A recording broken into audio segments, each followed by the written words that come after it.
D'ailleurs, tiens, voilà, il y a une question énigmatique, enfin pour moi, de Baptiste. Nous ne pouvons sortir de la présence. Je te laisse accueillir je te laisse accueillir la question.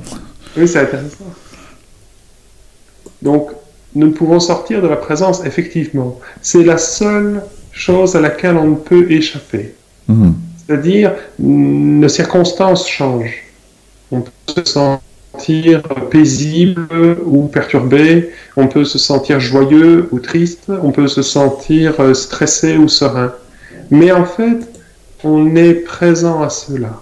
On peut vivre différents états intérieurs, même on peut vivre différents états de conscience, c'est-à-dire on peut se sentir complètement perdu, pris de nos pensées, et en fait on est présent à cela. Et on peut se sentir pleinement centré, ancré, et en fait on est présent à cela. C'est la seule chose qui ne varie pas, c'est ce qu'on vit dans l'instant présent. On ne peut effectivement pas vraiment y échapper. Et c'est ça qui est intéressant, c'est un paradoxe. Hein. En fait, on veut être présent, et en réalité, je dirais que la plupart du temps, c'est le contraire. En fait, on voudrait ne pas être présent à ce qui est. On voudrait échapper à la réalité de l'instant présent, mais pas par rapport à ce qui se produit, mais par rapport à ce que j'en pense. C'est-à-dire, je ne veux pas me sentir stressé, je ne veux pas expérimenter un mal-être.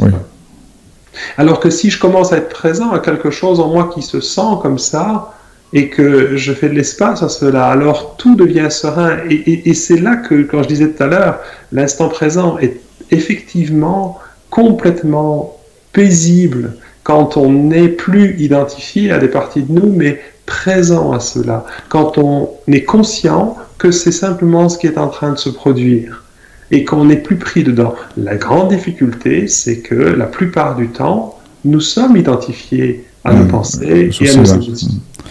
Donc le grand défi, c'est cette dissociation, ce mode, développer ce mode observateur qui lui permet de voir ce présent sous un angle extrêmement plus large, avec des perspectives et des horizons qu'on ne verrait pas avec seulement le mental. Effectivement, en fait, il n'y a aucun problème à ce que les pensées traversent notre esprit, à ce que des émotions traversent notre corps, ou des sensations corporelles, ou des douleurs, ou peu importe. La difficulté réside dans le fait d'être identifié à une de ces choses-là. Et Cartelet dit à propos de ça, je ne suis ni mes pensées, ni mes émotions, ni mes sensations corporelles, ni mon corps, je suis l'espace à l'intérieur duquel tout ceci est en train de se produire maintenant.